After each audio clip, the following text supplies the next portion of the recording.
Monkey Island 2, LeChuck's Revenge. It's Amigos, everything Amiga, $2.98.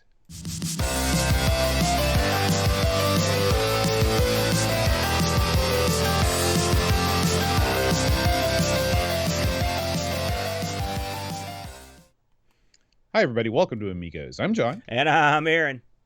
And today, Aaron, we're going to be talking about Monkey Island 2. Aaron, have you ever been to a Monkey Island? I've never been to a monkey island, but I have seen an island that have a bunch of monkeys on it when I was at the zoo in Cincinnati. Pretty cool. You know, there are two officially recognized monkey islands in Europe. There's, of course, Gibraltar, which is not geographically an island. It's well known for its island of resident apes, but less well known is Caldey Island in Pembrokeshire, which is in Wales. A group of Cistercian monks live in a monastery on the island. It's a well-known tourist attraction and a good place to see actual monkey business, as you can purchase honey and chocolate made by the monks. Now, what do you think about that, Aaron? Did you just come up with that? Well, that was actually Jigglebox. Oh, Jigglebox gave us a couple Monkey Island factoids, and I thought I'd just throw them right in at the beginning of the show. I was as stunned as I've ever been. That sounded so... I thought, man, how did he pull that out? You can feed the monkey... Now, wait a minute. There's monks with a bunch of monkeys. Is that where we came from? No. It's a monk, sort of like my Monkeyan retreat. Yeah. It's a monkey island. It's an island of monks. So who makes the honey and chocolate? The monks do. The monks do. But there's and then you feed that to the monkeys. There are no monkeys on the island. Oh.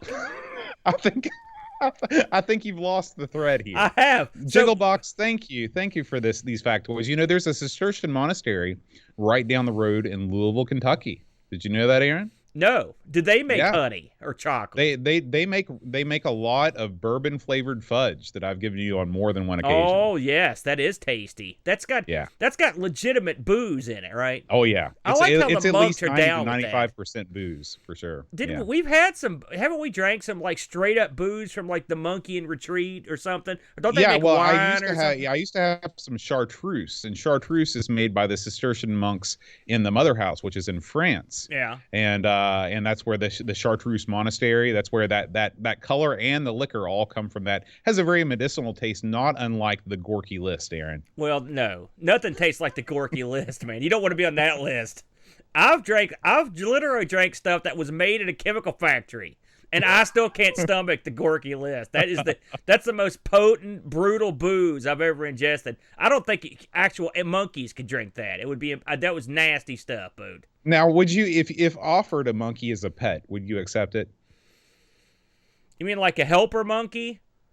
Sure. Would he do stuff? I mean, if you could mow the lawn, for example, that's more of a chimp. If somebody offered you a chimp in a suit that liked to smoke cigars, yeah, would you take it? I thought isn't that animal cruelty if you let them smoke? I don't know if it is or not. These days anymore, it's hard to say. What do you think? Their lungs work differently than ours? It's gotta be. So. Listen, if enjoying a chimp in a suit, chomping on a stogie is wrong, I don't want to be right. With a little hat, that's all I'm saying.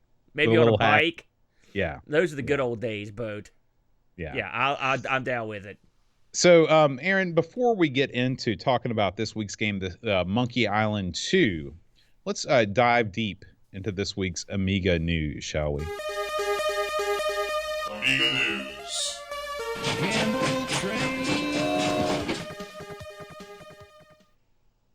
All right, here we go, Aaron. This is a guy, Gunner, and he's talking about the new Raptor accelerator card for the Amiga 1200. Now, as you guys know, Gunner is a member of the Vampire team, and this is all about this new accelerator for the Amiga 1200. Now, Aaron, have you had a chance to read up on this thing yet at all? I haven't read up on it. I did catch some of this. I watched a little bit of this gimmick here. This is sort of this is sort of like the lower end. Oh, it's like something in the lower range for the Vampire It's a more team. affordable Vampire. That's right. Yeah, that's right.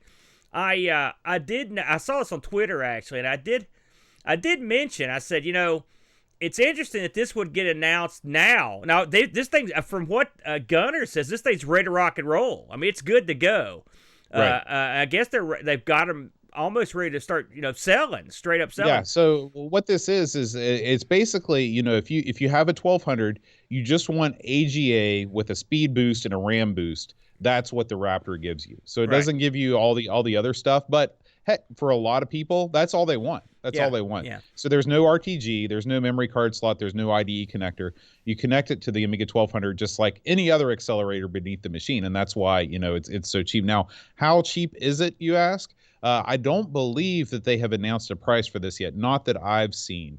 But I would imagine that this was the opening salvo of this announcement, and we will be seeing a price soon with all of the competition in the FPGA space for the Amiga right now, and not to mention the FPGA space, but the all the Pi solutions and stuff like that. They may be kind of waiting around to see what else is going to surface, and then try and match their accelerator more competitively. Wouldn't you say? What's interesting here, how we into that guy. It's the timing of the announcement was interesting, with the recent couple of other like low end accelerators that have the Buffy. And the Pi Storm came out. So you've got a couple different options. They're vying for that that lower end market. First of all, hooray for there being a low end market on the Amiga! Yay! Because on behalf of poor people, I salute you. But I mean, assuming that the Vampire crew has something that's going to be on that low, and that's the way it was sort of asserted. But it is a great time to have all these options when they actually start shipping, and it'll be interesting to get a good close look at some of these. But hey, any extra accelerators that are affordable, I'm down with the clown on that boat. Yeah.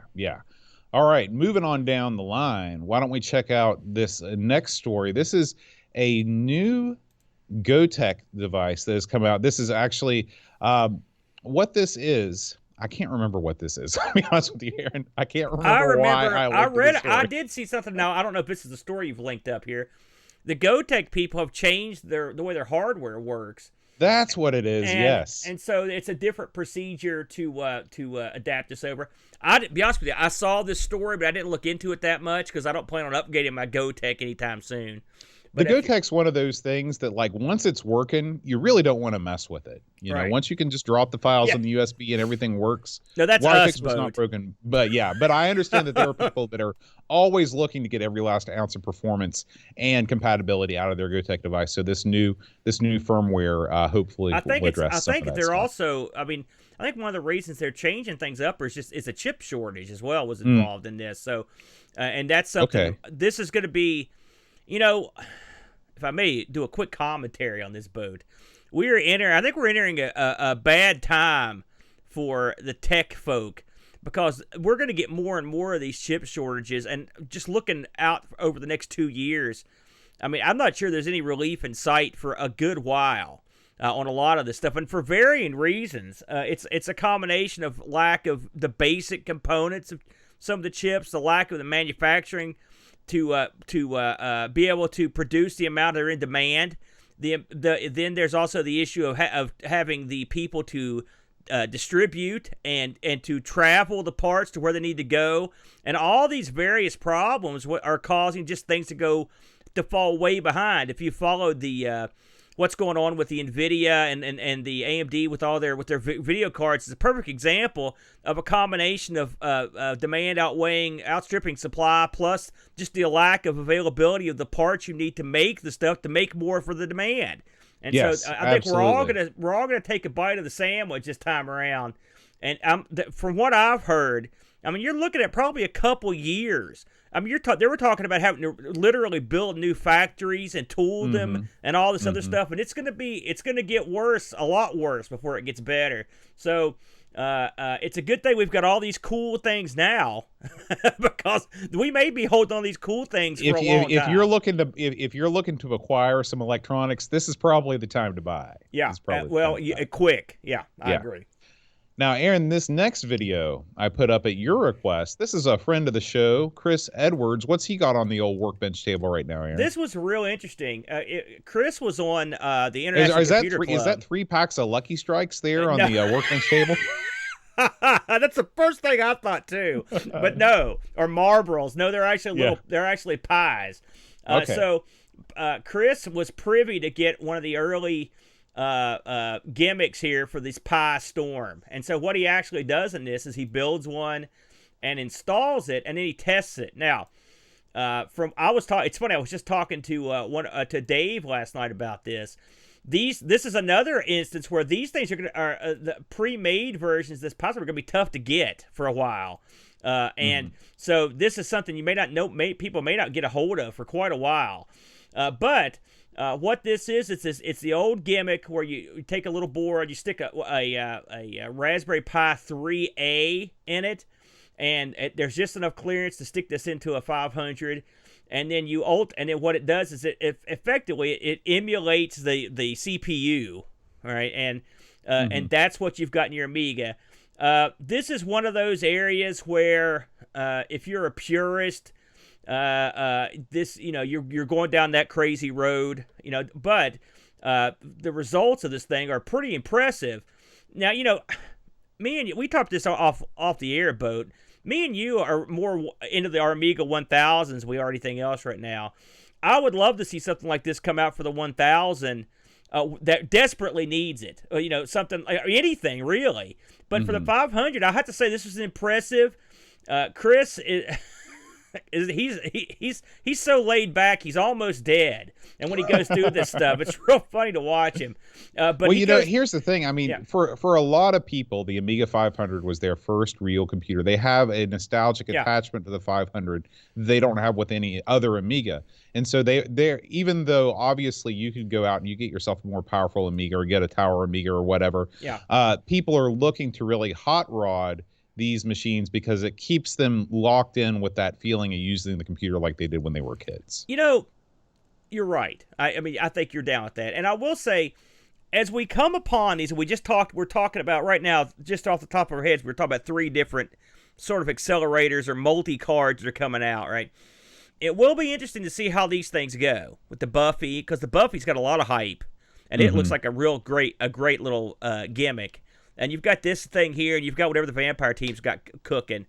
And this one, I mean, we've already the Pi Storm, as cool as it is and as cheap as it is, they've already run into some issues with and this is issues I've ran into plenty of times with my Pi, which is corrupting the SD card by not shutting them down properly. And so now, can they find a workaround? Maybe they have. I haven't seen, and really, this is the newest and most thorough video about the Pi Storm that I've seen. So Chris is he's the one-man gang. Now, his Twitter, he said he's got something else he's going to come out with, and I begged him to try fooling with the 1000 in the comments. So we'll see what happens. This is a to be continued, but it does show promise that something like this could be a nice alternative, Boat. Yeah, absolutely. I'm just happy to see all of this stuff going on in like you said, the lower end space. Yeah, that's where we live, Boat. Yeah, absolutely. All right, Aaron, speaking of the lower end space, the 10-minute Amiga Retrocast is back with a new video all about what? Amiga Forever 9.1. Aaron, you had a chance to check this out. Yeah. I bet Doug is pretty darn thorough when it comes to this thing, isn't he? I mean, when you mentioned the lower space, this is when you just go straight with software. That's as low as it gets. But once again, the people over at Cloanto, and people have varying opinions on Cloanto. They've always been nice to us. I'm down with the big C. But I will say this. This is I have used Amiga Forever 9, and it is a nice improvement. It's not the perfect thing, but they've done a good job, and they've added I mean, the big thing that I've seen, being able to launch LHA files right from the GUI, you don't actually have to go into a Workbench environment. You just double click on an LHA and it decompresses and it launches. That's great. They've done a lot of stuff. Plus, you've got that new interface that gives you sort of an arcade mode. If you took, like, say, 50 games and put them on your arcade machine, you could literally run this as like a front end and actually have it have the pictures of the games come up instead of just going through the menus. It'd be pretty cool. If you've got 4 billion games, it's sort of worthless at that point. But otherwise, it's a neat idea. Again, C64 Forever is in lockstep with this. You could actually join the two up, which is nice. That's really the way it should be. I agree with Doug on that. Doug even goes into the forbidden art of getting your 3.1.4 ROMs to work in this because, of course, Cloanto wasn't down with those, and so they didn't include. That's the one ROMs that they didn't include. But through some cunning renaming, you can make it happen. Bode in here, it still has the functionality if you want to go that route. But listen, Doug, I gave Doug a big thumbs up for this. I sent him a message because I thought this was an excellent, thorough look at this package. I mean, if you want to know anything, and I mean anything, about Amiga Forever 9.1, this is the video. I mean, Doug does a tremendous job. I got to give him all the props in the world. An excellent job. Cool. All right, Aaron, we're going to round up our news segment with the Retro Commodore hardware pick of the week. This is the C64 freeload cart from RetroRewind.ca. Aaron, we all have experience of us, those of us in the Commodore 64 world. How deeply ensconced I am in the C64 world. You have a love-hate relationship with the C64 boat, that's for sure. If there's one thing that you need when you're going to be loading discs up on the old 1541, or if you have one of those SDIEC cards like you and I have, you need that fast load cartridge. You got that right, buddy.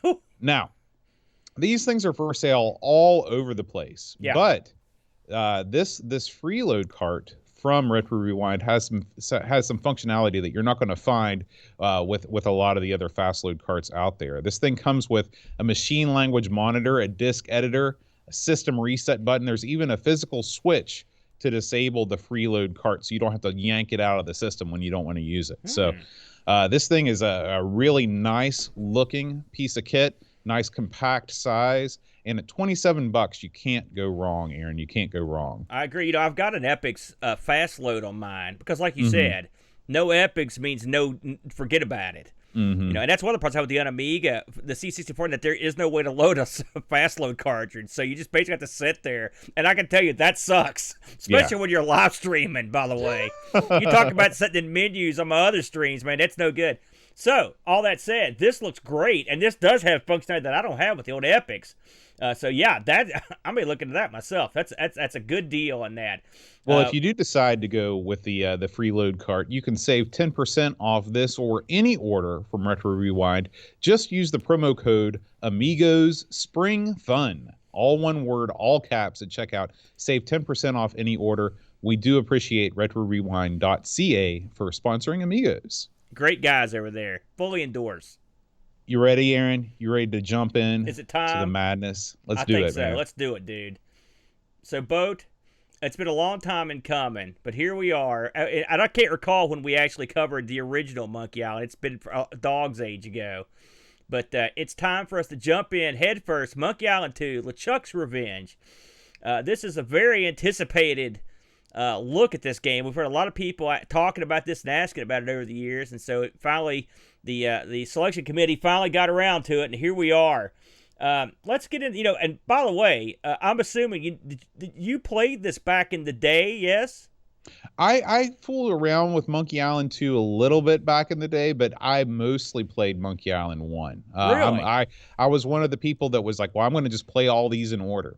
And I never actually beat Monkey Island 1. So that was as far as I got. Well, are you kidding me? I'm not going to get into that. So Monkey Island 2, LeChuck's Revenge, of course, is the follow-up to Monkey Island, or Secret of Monkey Island. This was released in 92. And on the Amiga, this came on 11 discs, Boat.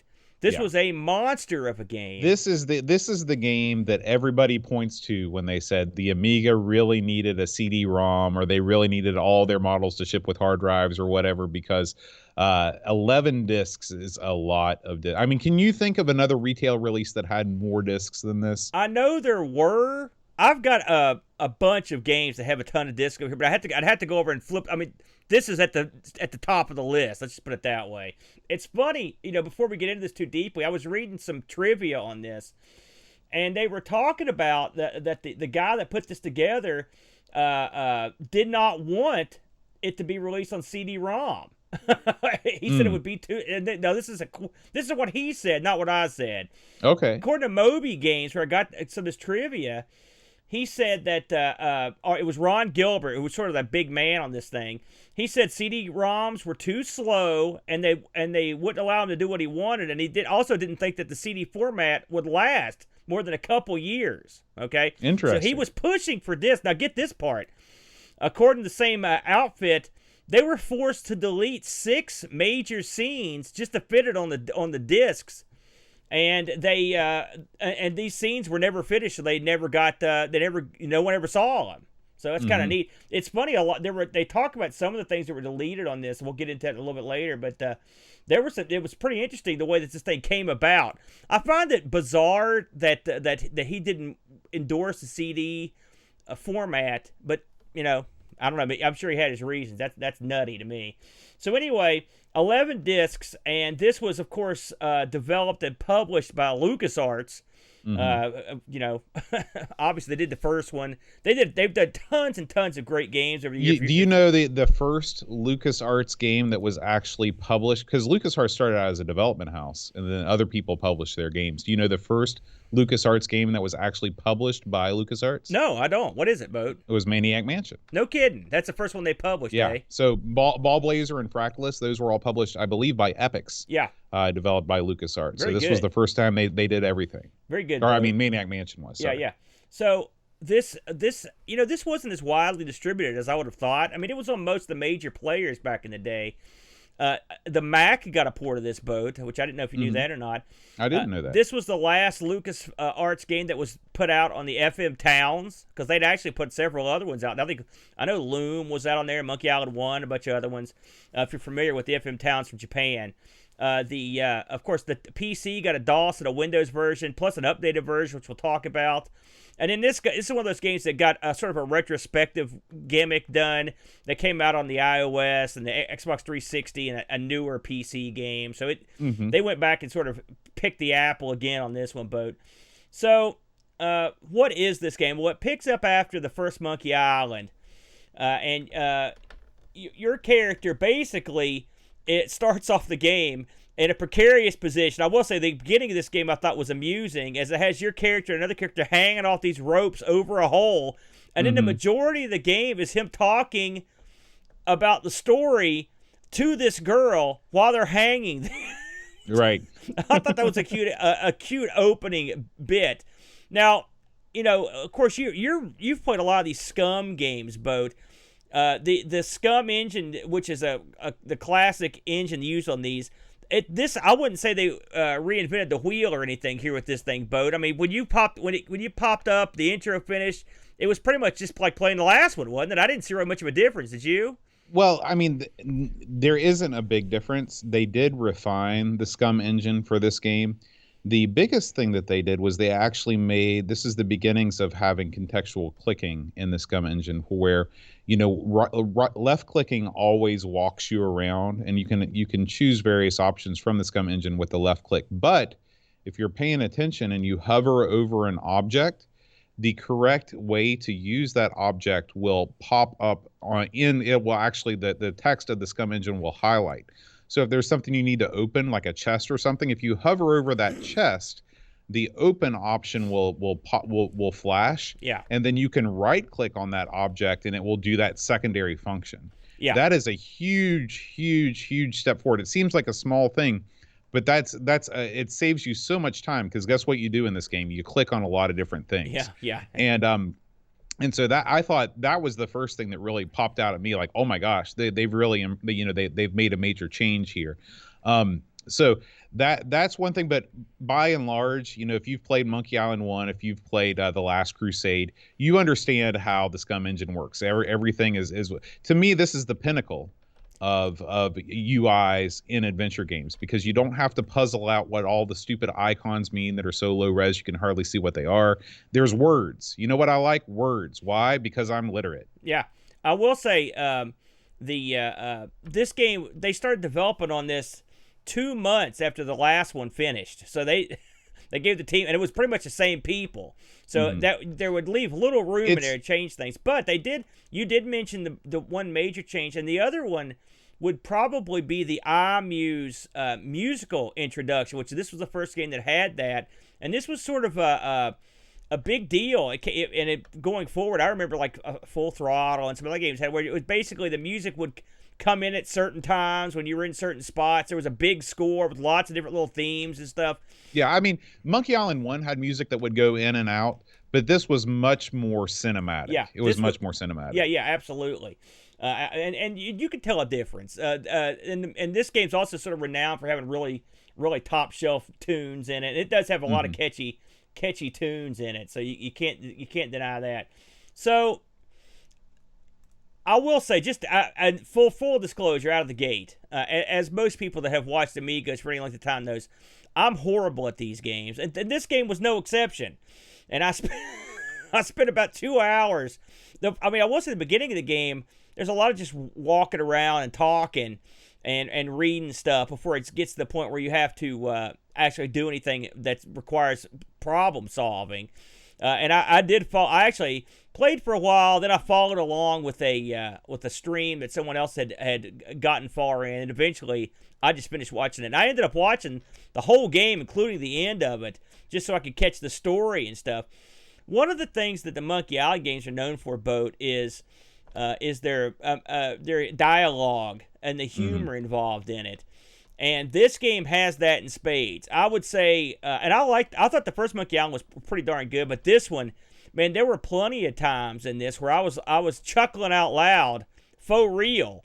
There's lots of good, like, physical humor in this. There's a lot of the characters from the first game, particularly my personal favorite, Boat. The boat salesman from the first game comes back. Yeah. He's selling coffins in this one, which I was terribly pleased to see that guy. He's always doing this. I love that bit. You've got the same basic team, so you've got the same dialogue. Guy, the ship salesman guy. Yeah. He was actually. Do you know this story already? I don't know. Tell me. Okay, so he was actually modeled after, I guess. I think Ron Gilbert was from Northern California, and this game was made, in the LucasArts ranch, which I guess is in Southern California. And apparently there was this really, really famous car salesman in Northern California that had the bit that was waving his arms all around. Yeah. And it was done in honor of him. But the thing is, everybody knows a car salesman that's waving his arms around all the time. That's true. Everybody got the joke. Yeah, you ain't kidding there. So the humor is intact. But one thing I think they've taken a major step forward in it, and I thought the first one looked good, but the graphics in this are absolutely top shelf. Yeah. I mean, the shading and stuff, this is one of those areas where their artists took the limited, whatever limitations there were graphically, and they knew their craft so well that they honed these things perfectly. And I think this one outpaces the original in terms of the look. What did you think about the look of this one, Boats? Well, both this and the first Monkey Island game, people always say, why do Amiga games suck so much? No one says that, but you. No one says that, you lunkhead. They don't suck. Go ahead. So a lot of times it's because it's literally like one dude, that's either, working at home. Maybe he's got another job. He's doing it in his spare time, or it's kids that are just doing the best they can. This is an example of a game that employed a full-time staff of professionals to take care of every aspect of the game. Everything from the art to the writing to the pacing, everything was done at a professional level. And that's why the game is an all-time classic. Who knew that if you paid people a good salary that were the absolute tippity top best at what they were doing, that the game would be good? And that's what happened. I mean, who wouldn't want to go work at the LucasArts ranch? Go ranch. They were on the ranch. Yeah, I mean that. If you watch the documentary about the making of the Monkey Island games that was released a couple months ago, they interview these guys and they're like, yeah, we just spend time walking around the ranch most of the days, just checking out the sites, going over to Industrial Light and Magic, going to all the sound stages and see what was going on. I mean, they were inspired by all this stuff, all of this movie magic that was going on, and that's why this game is so cinematic. I mean, it seemed like just the ultimate in the best place to work, because it didn't seem like these guys were under any great time constraints. Yeah. They basically were able to be as artistic as they wanted to be under the proper direction. So. Well, and by the way, we actually covered that release of that documentary a while back, didn't we? I remember that. I'm going to go back and watch it. I'd totally forgotten about that. I watched it again in preparation for this. How was it good? It's amazing. And where I did mean, you, it's where did you hands catch down. It's on YouTube. Okay, very It's good. I want to say it's called Off the Tip. I'm gonna have to look it up. I'll look it up in a second. But the YouTube channel I'd never heard of. This guy came out of nowhere and he just dropped this like, oh yeah, I spent the last 3 years making this documentary about Monkey Island, and he interviews everybody. Tim Schafer, Ron Gilbert, all the guys were in there. So very good, very good. So with all that, so you got the good sound, you got the good graphics, and you've got the good dialogue. So how good is the actual story in the game? Well, you're back in the role of a Guybrush Threepweed, and you're trying. Almost. I came close, didn't I? Threepwood. I knew I was close. And what you're doing in this game is you're going after. Well, I mean, ultimately, you're going after the big treasure. It's called the Wampus or something like that boat. The Big Whoop. The Big Whoop. That's what it is. And so, at the beginning of the game, that's the plan. And then, of course, I don't know how much we want to give away towards the end of the game, because the ending of this game, I about fell out of the chair, to be honest with you. But so the beginning of this game is mostly trying to just be able to leave the first island you're on, because there's a little jerk that's basically taken over the island and then won't let anyone leave the island. I think his name was Largo. Mm-hmm. And so they do a nice job in this opening part. Actually, I got through some of this where you're just trying to thwart this guy and get off the island. And so that's sort of a good opening volley for the game. Yeah, well, there's it again. Oh, and it's Pete from Honor Retro Tip. Thank you, Neil. Thank you. That is the guy that does the Monkey Island, and actually Neil is on that documentary, so you can check him out too, giving his memories about Monkey Island. But so back in '89, Ron Gilbert published I guess this is like a blog, but it wasn't a blog because it's the Journal of Computer Game Design. That's where he published this. Okay, he published an article called "Why Adventure Games Suck." Okay, and basically his problems that he has with the genre are all the problems that I have with the genre, and it's amazing that when he fixed them all, I suddenly like this genre. But one of the problems was there's no definable goals in what you're doing in the game. And in this game, you're never in doubt about what you need to be doing. Yeah. Okay. The first thing that Guybrush says is, I need to charter a ship and get off the island. So you're like, bam, I bet that's the main goal of the game. Then you cross the bridge to go into the town. The little guy shakes you down. You find out that he's shaking everybody down. Guess what? You probably got to get rid of him. That's the genius of this game. In addition to all of the other genius type moves they made, is that you always have a clear path. You're always working towards a definable goal. I never thought about that, but you're dead on. Because a lot of my experience from these sorts of games go way back on like the Coco and stuff. But even back then, you just sort of went from problem to problem without really knowing where it was going to go. Yeah. And so you're right. This one, you've got to get off the island, then you've got to assemble the map. Then you've got to get to the other island, or you have to escape from somebody. So I never thought of it that way, but that is an excellent way to put it. And this does give you, you definitely know what's going on as you get through this. You get a lot of different little areas, as the game is split up, and there will be a lot of backtracking through these areas. But ultimately, I think the adventure part of it, the story part of it, is pretty solid. Mm-hmm. There were a couple parts that if it was me playing that part, I would have given up. Of course, I gave up way before that part even came up. But for people that are into this sort of thing, I can see how they would hang on to it. But I mean, like, there's a part where you're trying to get a piece of this a map, and the wind blows the piece of map all the way across the island, and then you have to take that whole adventure to get that. And when you finally get over to get that piece of the map, a bird takes it to another part of the island. And I thought to myself, man, the people that made this game were pushing it with this, and it was all a big, it was a big gag. But right. I would have stomped on the discs at that point. After the third time, I'd be like, listen, screw this. I'm not doing that again. Did you watch all the game or just some of it? How far do you think you got into it? I still sort of keep delusions of grandeur that one day I'm going to go back and I'm going to play this thing from beginning to end. So I played as far as I could, and I didn't really skip around too much for the future. But feel free to do that on the video, because if there are things you want to talk about. Well, there's a lot to this game that it's all basically the same. It's basically a lot of the old fetch quest stuff, right? Yeah. I need this, go get that. I need this, go get that. So pretty much that element of the game hasn't changed. But at least that when you're doing that stuff, they make it amusing. Well, yeah, and that's the thing.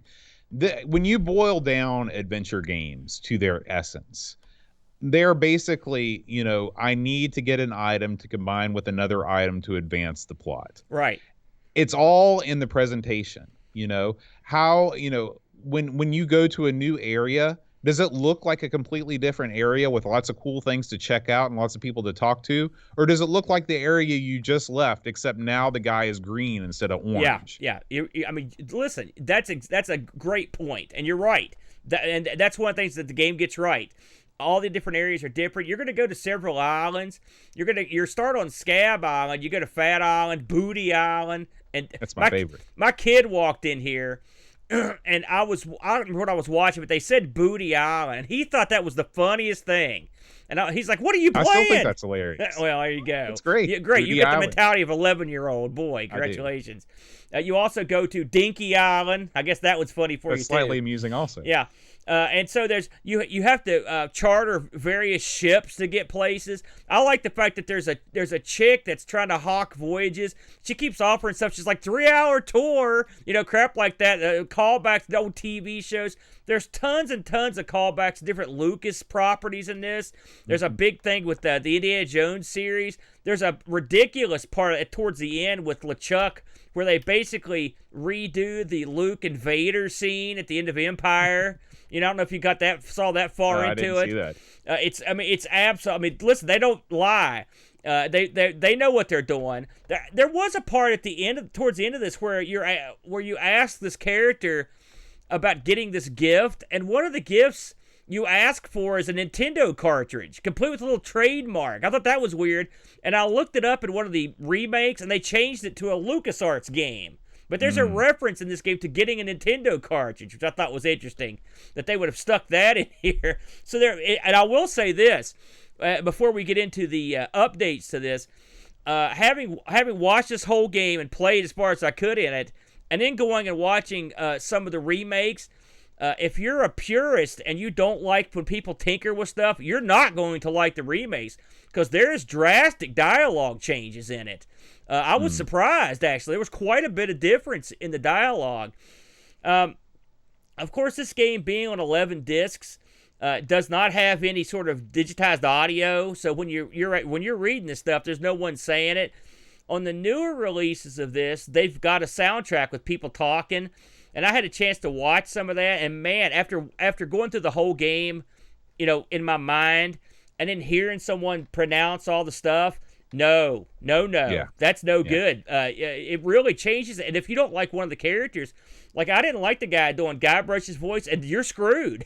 I run into that all the time with new games. I'll be playing a narrative game and I can't stand the lead character's voice. And of course, these days you can just turn that stuff off easily and just watch the subtitles, but it's a real drag. That's one of the things that I think Telltale really got right when they produced their new Monkey Island series. Did you ever play any of the new Monkey Island games? I have not, no. I've played a couple of them.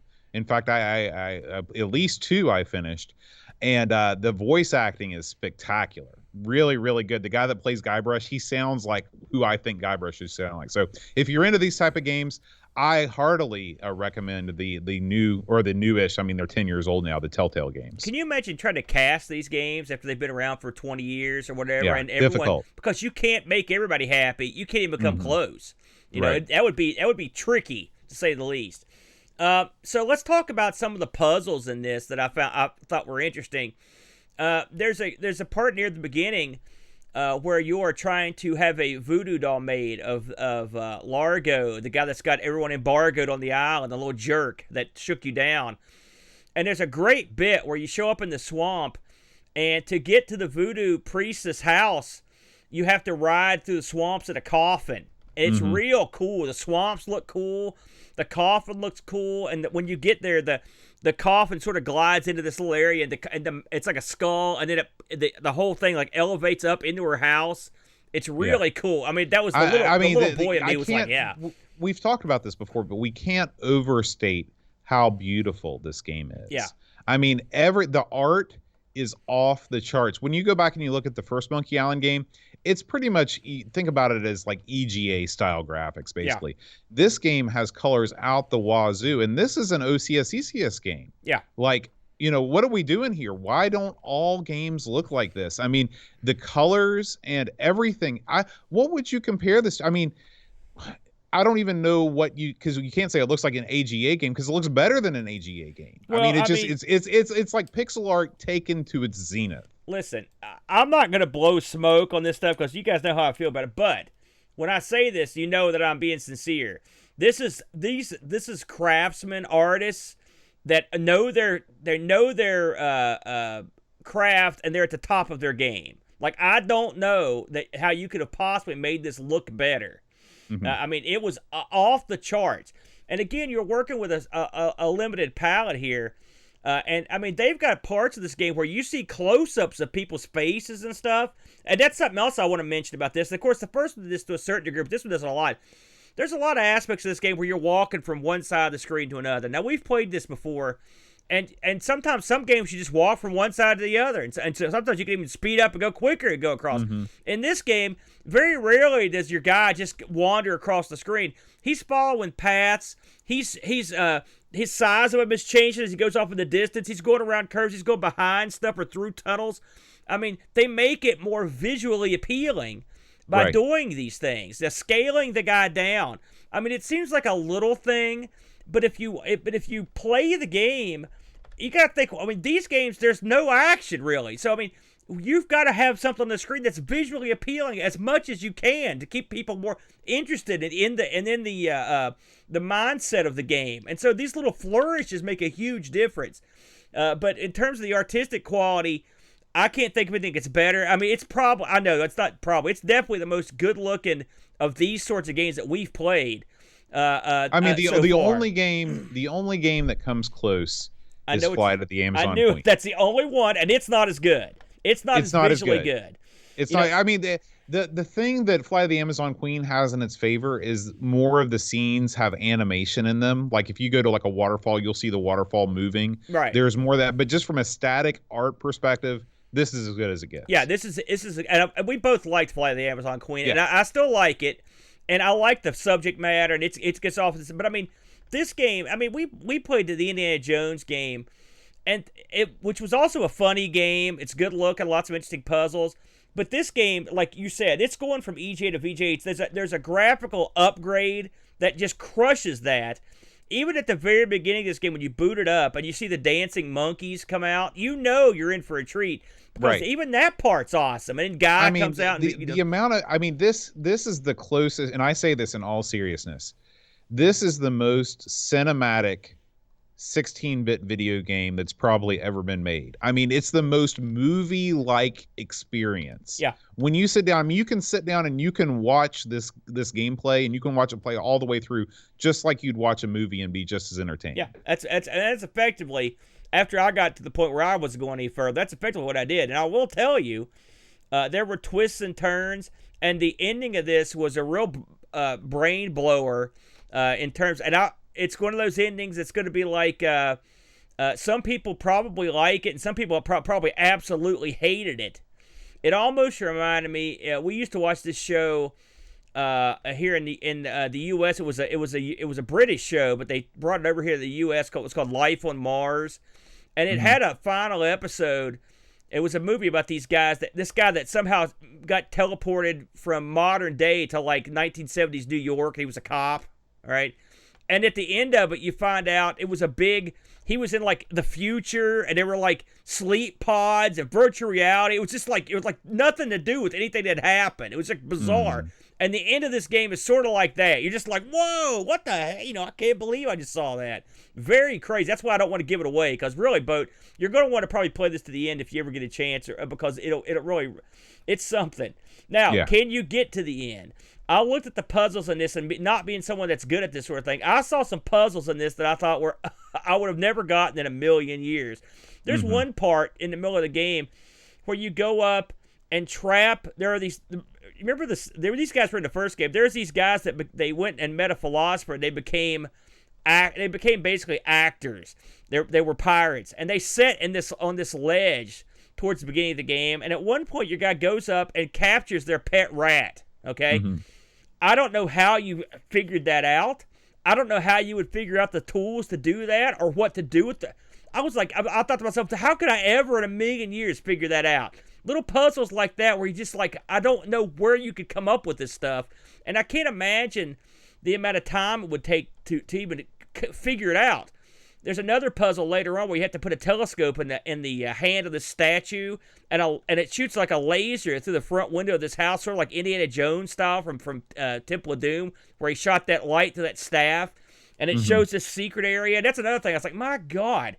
Well, the amount of hours it would take to figure that out would be astronomical. When I used to play these things as a kid, I mean, you have unlimited time. You come home after school at 3:00, and you just go to work. And what you do is you get everything and you use everything on everything, and then you put things together and you try using all your items on, and you just systematically work your way through, and then eventually you figure it out. That's how I solved every single one of those type of puzzles like that. Now, the thing, again, that helps you in this game versus other games like, say, like Beneath a Steel Sky or one of those other sort of less friendly games, is that everything, whenever you hover over something that's important in this game, it identifies it as something important.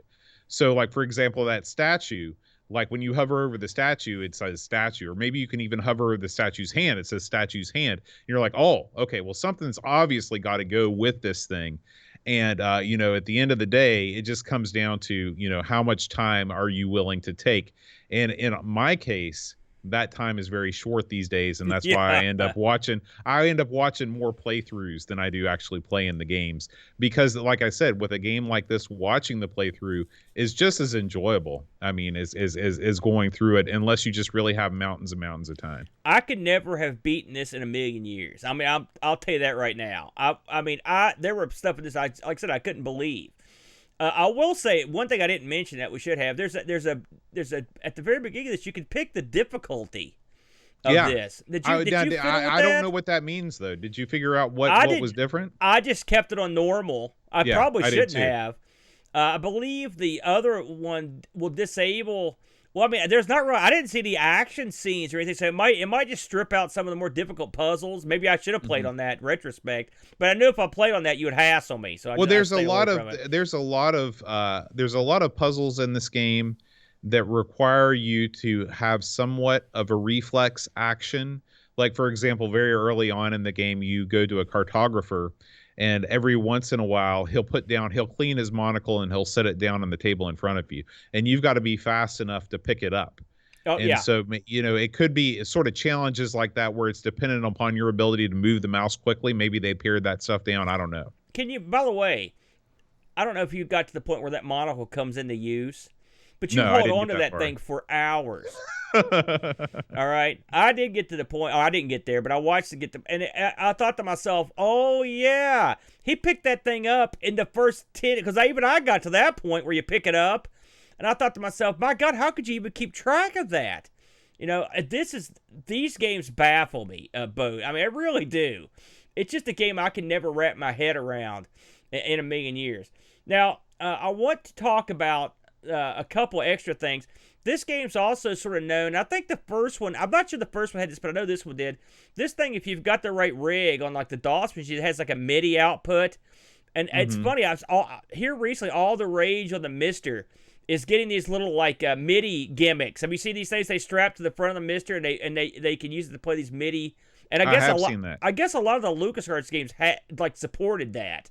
It's funny because I didn't know anyone back in the day that had that rig to play the MIDI files. But from what I read, the MIDI stuff was literally like hand played, and like the stuff in it was like just straight off the guy who just played its keyboard. It was good to go. So supposedly that makes that really enhances it or whatever. I can see. I've listened to it. It sounds pretty cool, but it's I don't know if I'd spend the extra money to get it. And like I said, know what I knew in the old days when it came to DOS.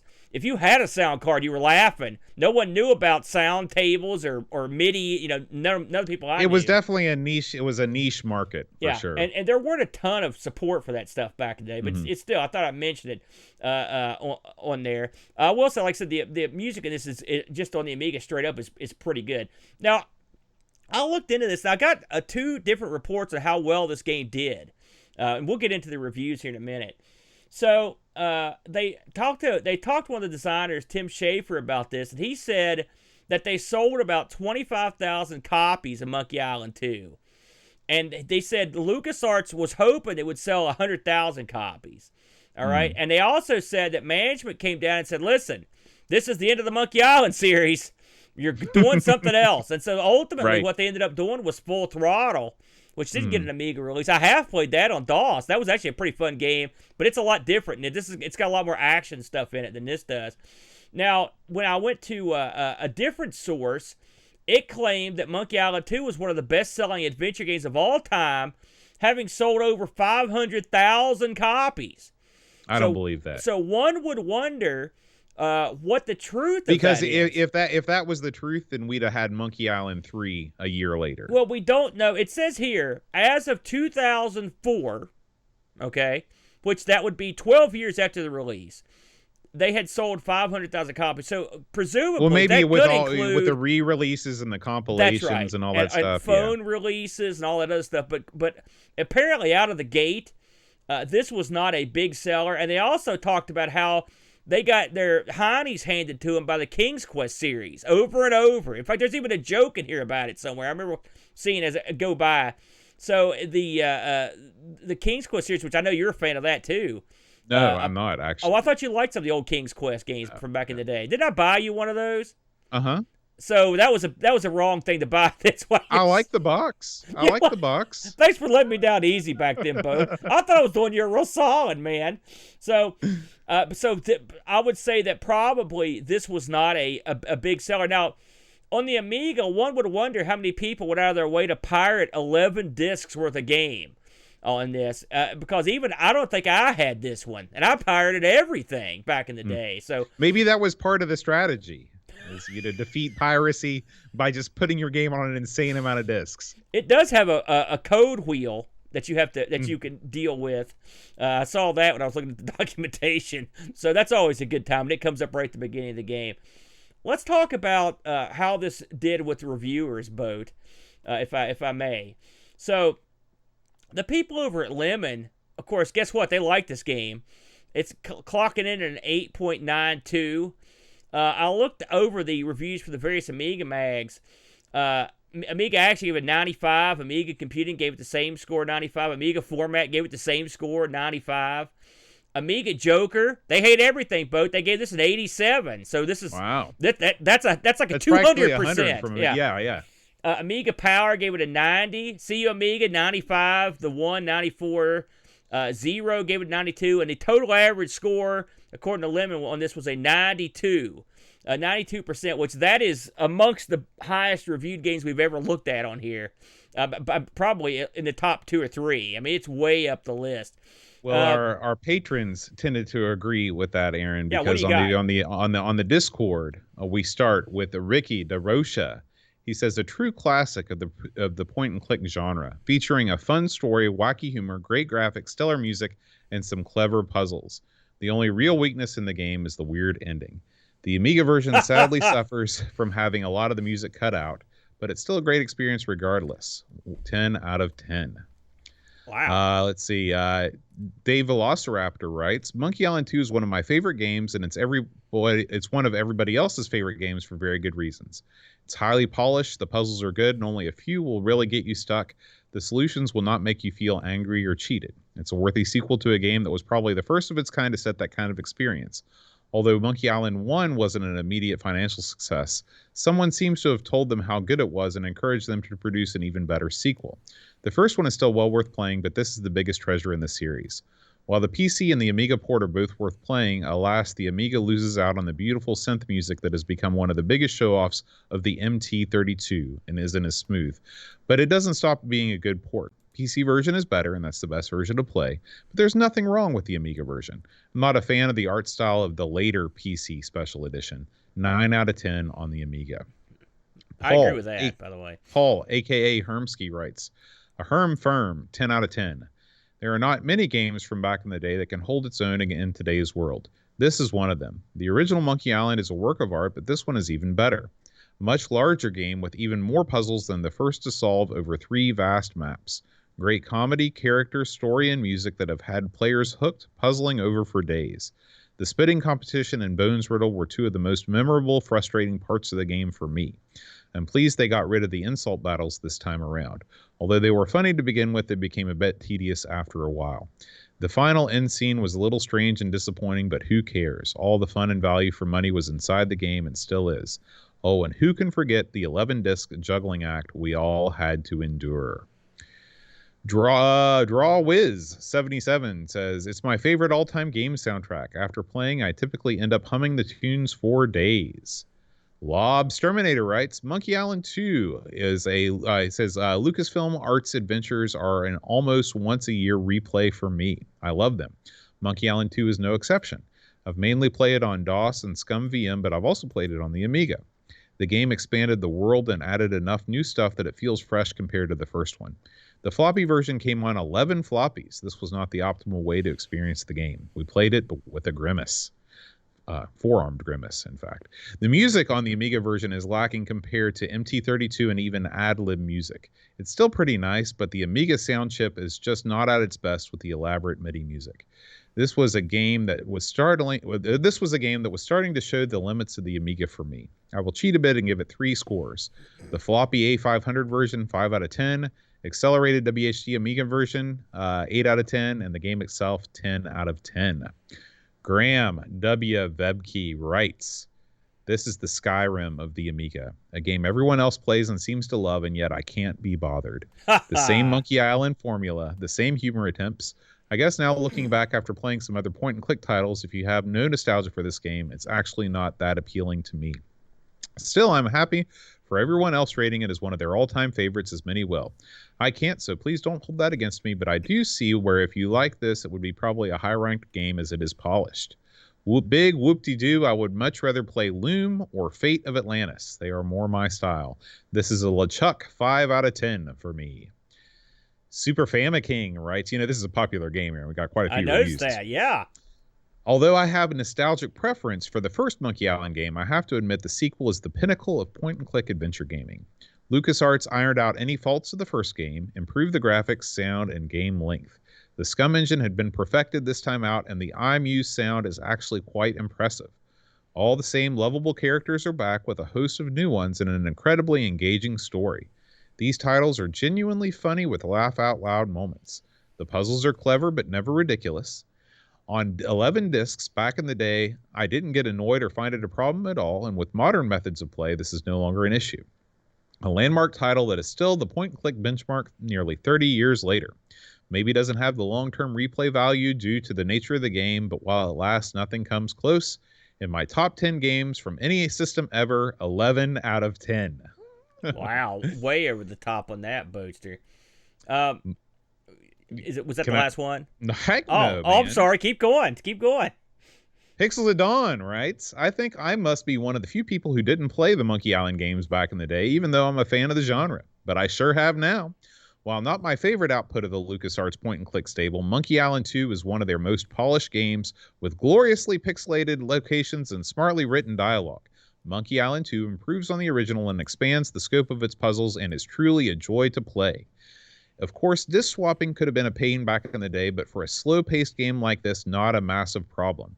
And having had the opportunity to voice act some of the characters on streams for a certain RMC, it has a special place in my heart. Yo-ho-ho, and a 9 out of 10. And finally, Zebedee's Magic Roundabout says, the Monkey Island series was the best reason to buy an Amiga. 10 out of 10. Wow.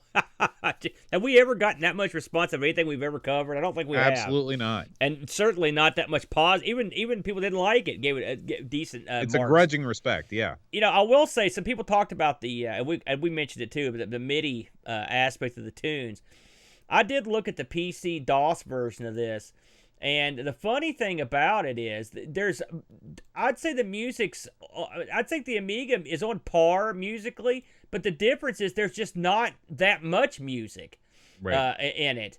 And so there's a lot of times, I will say, if there is any downside, there's a lot of times where you're just sort of sitting there and there's no tune at all. And it will kick up when something happens. Now, I will say, looking at these two, it does look like the MS-DOS version does have there's less pixelated gradient in everything. And I don't know if that is I don't know if that's just the resolution that these videos come from. It's hard to say. It does look like the PC version looks a tiny bit better to me. Yeah, it's very, very close. I agree. Well, I mean, it's better res. But I mean, they're both on. You're not gonna be taking a bath if you play the Amiga version. You're okay. Heck no. And once again, the fact that you've got the WHD loads now to take care of this really does take the most painful part of this away, because this thing had a rep for being you're giving your arm a workout from all the disc swapping back and forth. You know, before we close this up, but I want to mention that this game was very popular amongst the magazines, as we mentioned. Amiga Joker gave this their best game of 1992, best adventure game of 92. Computer Gaming World named it the best adventure game of the year in 92. It was 74th and 150 best games of all time from them, and also the number 2 funniest game of all time, along with Monkey Island 1. So this game is one of those games that is over. I can't think of another game that's even in the same universe in terms of humor as this game. I mean, most games, humor's a hard thing to pull off in video games. Very hard.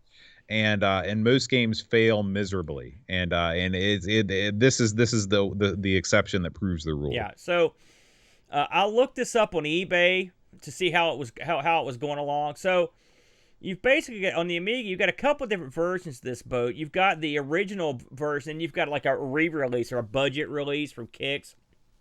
The original is going for well over $100 US. You can get the re-release for about $40 to $50, but if you want the original, you're going to be paying up in the $120 range. Excuse me. So get the checkbook out, Boat. If you're gonna, I mean, I will say this would be a nice one to have, but I surely wouldn't want to play it for nostalgic purposes by putting all the discs back in. That's for darn sure. Yeah, and in the chat they mentioned Leisure Suit Larry. I will admit that game is also in the same category. At least the ones that I've played are also quite funny. So yeah, but of course those are less kid friendly than Monkey Island. Yeah, for sure. I think in terms of the humor, this was at the tippity top. Yeah, absolutely. Yeah. All right, Aaron. Well, why don't we leave the Scabb Island and move on to what's been going on in the Amigos community, aka what's been going on YouTube, Aaron? All right, man. Let's get it done. So we had 4 or 5 different videos pop up this week, Boatster. We'll start off with, guess what? It's me and the Brent, and this time around on ARG. I will say I learned a lot on this one, Boatster. We did the Polygame Master versus Neo Geo. This was a request from one of the listeners. Now, before this episode, I'd never heard of the Polygame Master. I had no idea what that was. But I had played some of the games for it. Of course, we knew what the Neo Geo was. It turns out the Polygame Master is like Neo Geo Junior, basically. It's same exact concept. In fact, it even looks sort of the same. If you look at them side by side, they're both video arcade systems that plug into a JAMA slot that take cartridges, Boat. That's as simple as that. Now, the PGM had far, far fewer games and far, far fewer successful games or popular games, but it did have a lot of cave shooters, which are very popular. The Dodonpachis and whatnot, and you also had some real popular beat 'em ups, which I actually played on here. Me and the boy had played some of these. It was interesting.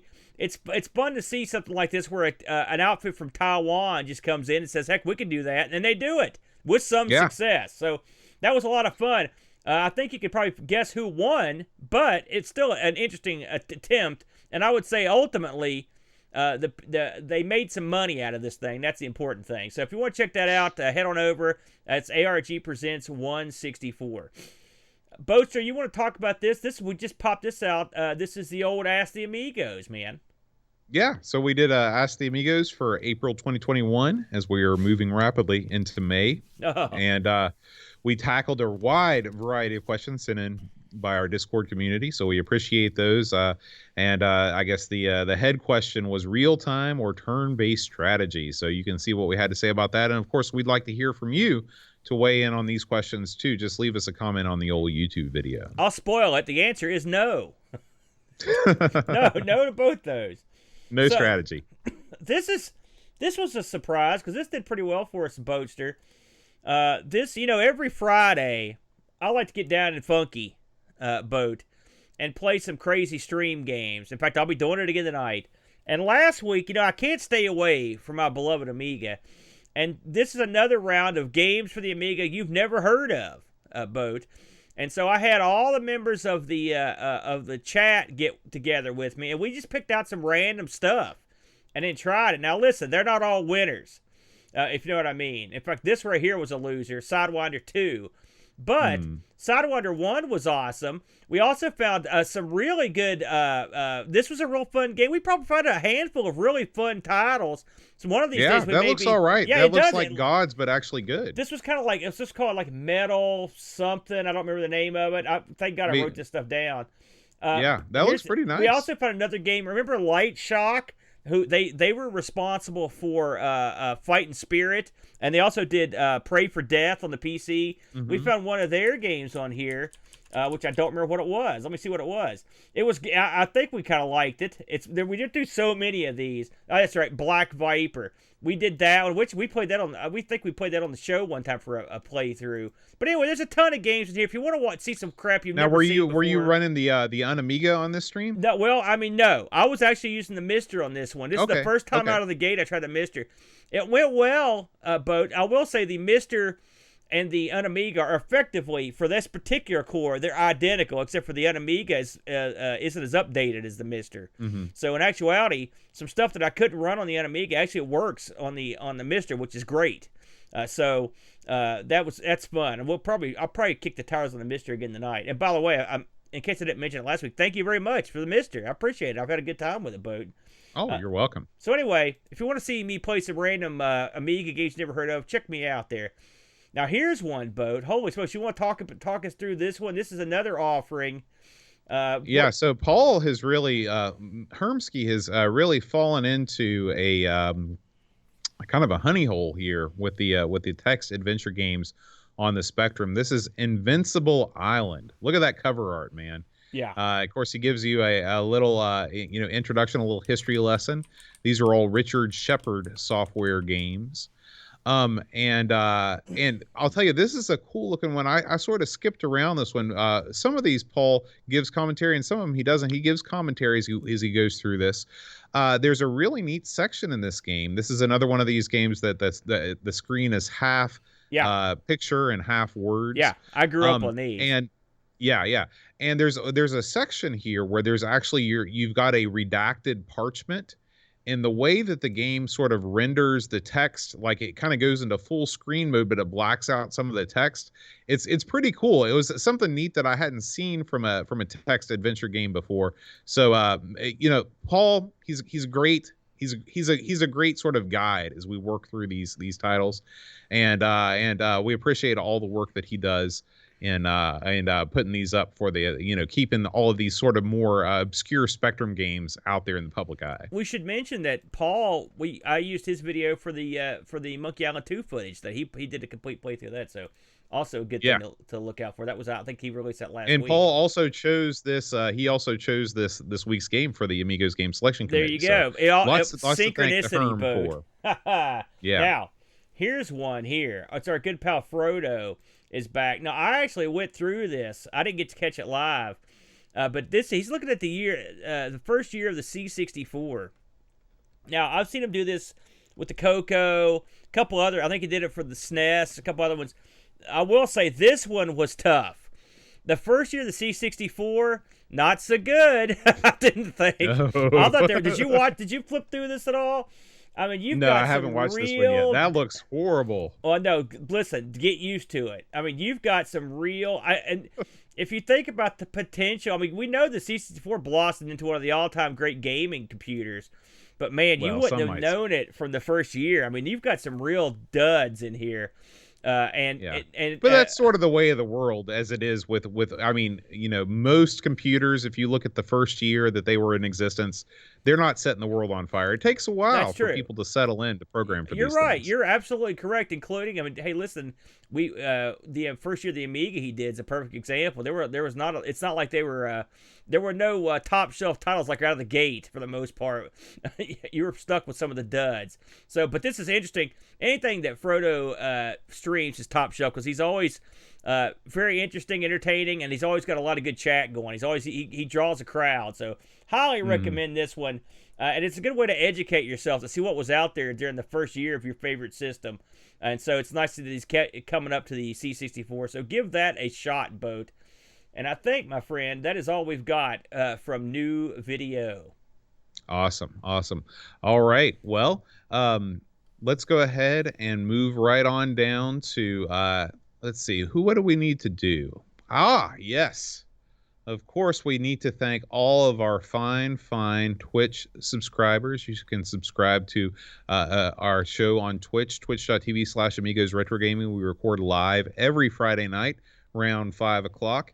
We want to thank Pints and Amiga, Mitsuyama, Eeyore4077, Macintosh Librarian, Amisteph, Crabs MTG, Jigglebox, Super Famiking, Wide World of Retro, Captain Chaos DK, RetroRewind.ca, Memories of a Spectrum Gamer, John Marshall 3, Blue Train, Buck Owens, Still Adolescing, Great Owl G, Super Tech Boy, Gary Heather, JB Dark Anubis, Christian Russell, Blow Jellyfish, Frodo NL, Paco Take, Kronos Net, Sigurd Tinmark, Arctic Cube, Negsol, R-Typer, Kjornski, and, of course, you, Aaron, the Devil Bunny. Thank you for being a Twitch subscriber. You're welcome, Boat. So, now, Aaron, we are going to be recording again tomorrow.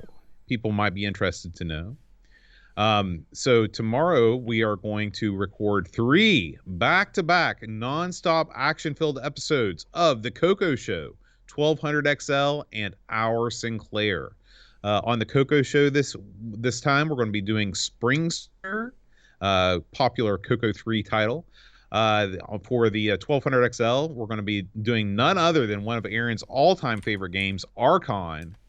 And on Our Sinclair, we're going to be playing nobody's all-time favorite game, Monte Carlo Casino. So stay tuned. We've got a lot of stuff to say about all these games. And it'll be a big party. We're going to do it all live on Twitch and, of course, release those episodes over the next month on our YouTube channel and through podcasts. All right, Aaron. Last week's Patreon song was probably the most answered Patreon song of all time. We got more correct responses than anybody, but I want to lead things off with Pack Billy, who shares a story. Last week's Patreon song was Sitting on the Dock of the Bay by Otis Redding. And Pack Billy writes, my dad actually met Otis Redding at a gas station in Florida on the border between Alabama and Florida. My dad was touring with his band, and he was standing behind Otis in line to pay. When he got to the counter, he asked this guy, was that Otis Redding? And the guy showed him Otis's credit card receipt. Then he ran outside and flagged him down. Otis hung out with my dad and his bandmates and shot the proverbial boop for a good while. Dad said that he had several empty whiskey bottles in the front seat. Those are for the boys in the band, Otis said. My dad's band played several of Otis's songs, and they were all big fans. A year after my dad died, I was passing through Florida and took a picture of the place where he met Otis Redding, which is now a mechanic's shop, but they still have the old gas pumps out front. And it turns out that Pack Billy's dad was in a band that actually released their own record. They actually had a 45 that was released. The name of the band was, I'm just looking it up now because I forgot to make a note of it. It was The Reflections, and they had a song on 45 called "Don't Talk, Don't Bother Me." So there you go. What a story, Aaron. That's crazy. You know, I will say, if it wasn't for those old timey credit card receipt things, he'd never known. Remember those, chink chink things that you don't see anymore. I love Full credit card number printed on those, by the way. Oh yeah. There was no security back in the day. Were you using cards when those were still around?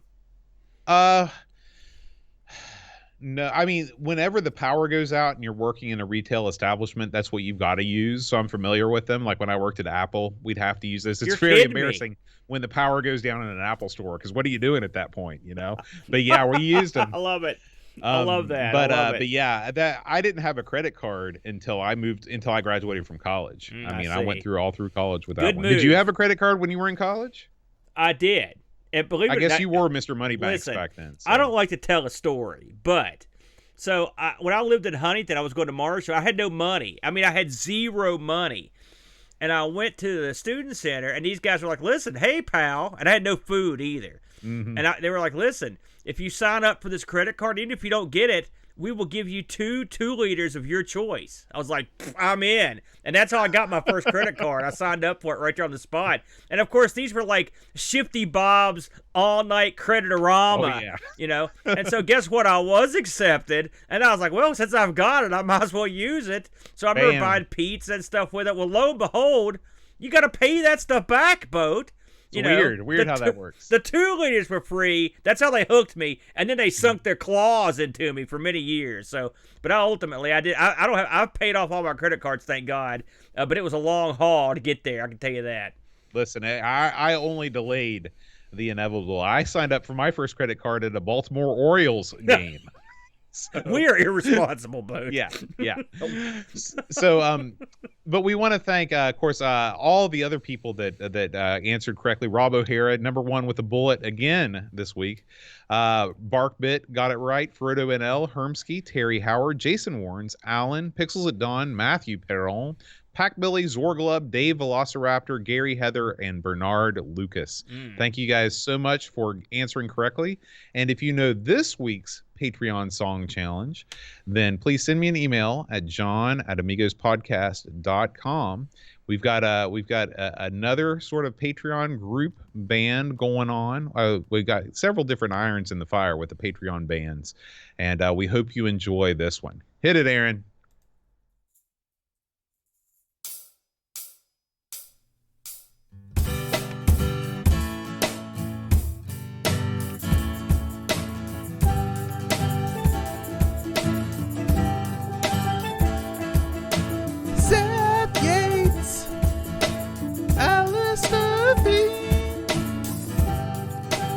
Christian Russo,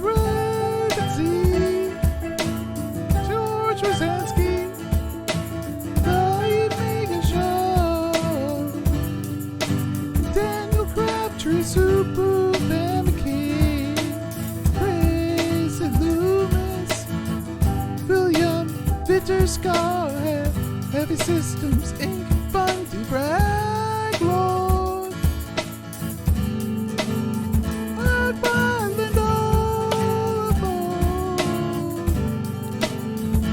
John, a.k.a. Simulan.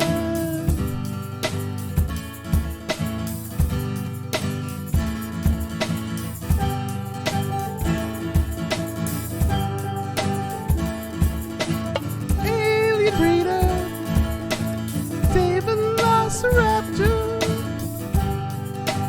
Cowboy Boy, Lake Dancer, Luke Hudson, John Cook from the base, Proto now, Solid Saucer, Tech Mage, Jurgen, Mr. Cola, Daniel Williams, Bernard Lucas, Jerry Dennington, Swordblood, Reflection,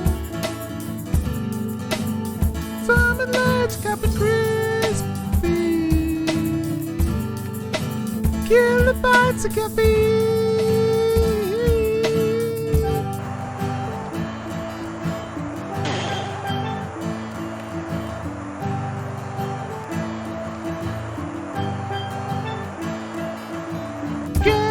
Heather, Free Lunch, K-Fox, Dave Pittsburgh. Kevin Armstrong, Andy Jones, Lobsterminator, Tim Minute, Amiga, Retrocast, Dog Quinn, RMC, Tim, Drew, Simon, Rose, Joseph Harrison, Kyle Letter, Rob O'Hara, Matthew Larimore, Andy Craig, Sean Zoll, Bart Bitt, Roland Berg, Andrew Monks, Joe the Zombie, Dave Galan and the Kebab, Chakotay, Level Lord John Marshall, Matthew Perron, Ricky DeRocha, Creepy the Head Boy, VACTZ, The Slow Norris, Stefan Swigart, Mortensen, Evan, Helen, Blender 75, Christopher Hassel, Ravi Abbott, Chris Foles, Lawrence Giroux, Graham Bepke, Adam Battersby, O'Brien's Retro Advantage, Gary Hucker, Paul Harrington, Duncan Styles, Hates from the Crib, Josh and Adam, Bradley Jonas, Ruler, THE, Eric Nelson, Kim, Tommy, Humberstadt, Daniel Livingston, Riddle, Barracuda, Darren Coles, Jason Wands, Pixels, Saton, and Kyo Bjorn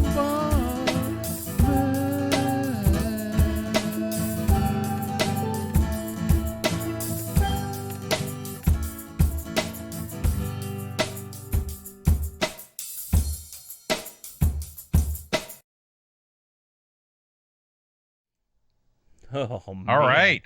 So if you're into the my phone immediately blew up. I think you have to be of a certain age from a certain place. I don't know how big this particular band was over across the pond. They sort of had their own scene going on at the same time. It was very unlike the scene that came out of. My eardrums blew up when you put that thing down. Good God, Yeah. Boat. And I think I like that group and song. The drums were solid, but the lead singer, good God. I thought he was pretty great myself. Holy I smokes. thought he rocked it. No. So anyway, Aaron reminded me that we forgot to do our high score challenge for this week, and this is a big deal because we have the Specky high score challenge. We've got Miami Colbert GT, Z9K9 immediately upon first playing the game completed the game and scored 67,000 points. I believe a more normal score was submitted by Frodo, 3,102. I do plan on submitting a score for Miami Colbert GT because I do like the game. And so you can also take part over on the Discord. And then we also have our Amigos high score, which we're doing a little bit different this week. We're seeing who can max out the score in this game called Wrong Way Driver, which is a new release for the Amiga. I like this game because it doesn't look like an Amiga game. The way the art style looks, it looks more like a console game. Apparently, this is a pretty easy game to max out. So in honor for our 300th episode, we're going to see who can join the 9999 score club. And we've got quite a few people that are on that list so far. So jump in. Take part on the Wrong Way Driver challenge. Now, Aaron, we have a couple other shows on the network that have just released some new content. Why don't you tell us about those? Just want to give a little shout out to our sort of our stable mates here, our good buddies over at the Pixel Gaiden podcast. I think their show just popped out yesterday, today, their new episode, and I know our good buddy Jack Flack, Rob Flack O'Hara, I believe has a You Don't Know Flack or Spritehouse that's due any day now. So for God's sakes, if you don't check these guys out, please give them a listen. The Pixel Gaiden guys specialize in kind of retro computers and video games with a modern slant because they also play a lot of modern stuff that's retro inspired, and they're crazy about the hardware boat. They're always upgrading and getting new acquisitions. And of course, we don't want to forget Sanction, who's also a big part of the show, does the British slant on things. And Jack Flack, of course, does two great podcasts. Well, actually, does more than two, but the two we focus on is Sprite Castle, which is his C64 show, and of course, You Don't Know Flack, the perennial masterpiece of the Rob O'Hara empire, which is always a great listen. So check these guys out; they are always entertaining. Yeah. And of course, I can't believe I forgot to do this. We had in our Patreon band, we had Lobsterminator playing the steel drums, and Graham Vebke showing off his amazing drum kit. He has the best drum kit in the smallest space that's ever been. And congrats to Graham, who just recently became a Red cymbal ambassador. Red is one of the big up and coming cymbal brands out of Australia by way of Turkey. Graham has just become a brand ambassador for them. So he might have something cooking coming up soon. So be on the lookout for that. You know, Graham's setup, he sent some pictures in the Discord, which is another good reason to sign up for Discord. It's so much fun in there. And Graham, he has PK zipped a drum kit in a little area there.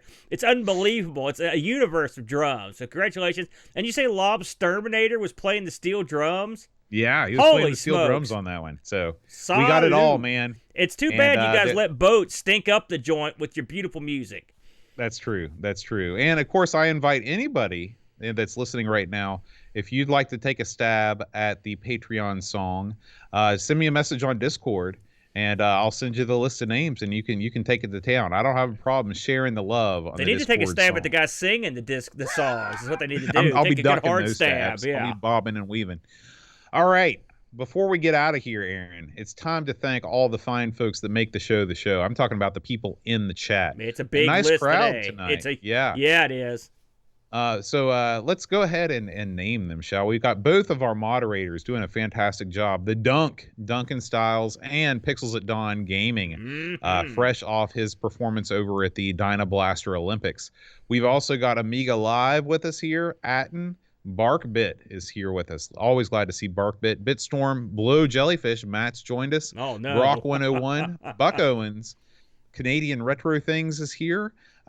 Brian, Carbon 14, Commander Root, Cowbird Boy is here with us. Datadog UK, Dave Velociraptor, Delamort 78, Ed Van Helland, Frodo NL, Jigglebox, Great Owl G, Graham's in the house.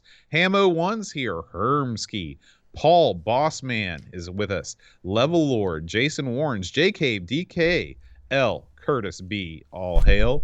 Lobsterminator, Lord Soup, Mitsuyama, Mr. Cola, Australix Paulina's here.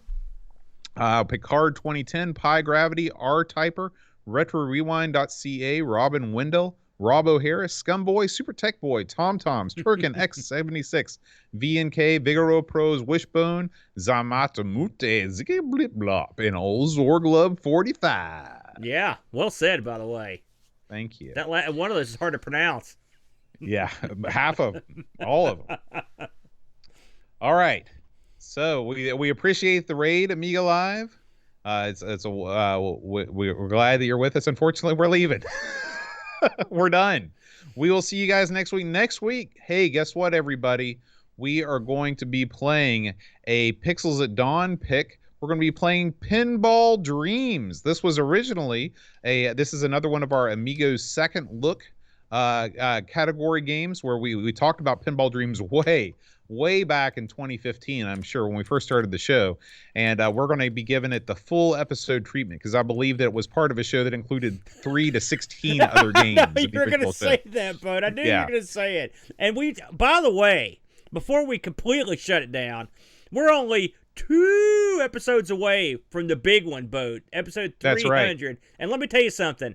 I've been combing back through the era of the Amigos to pull out the choicest morsels, the wackiest moments, the biggest screw-ups, and the stuff that you never saw before.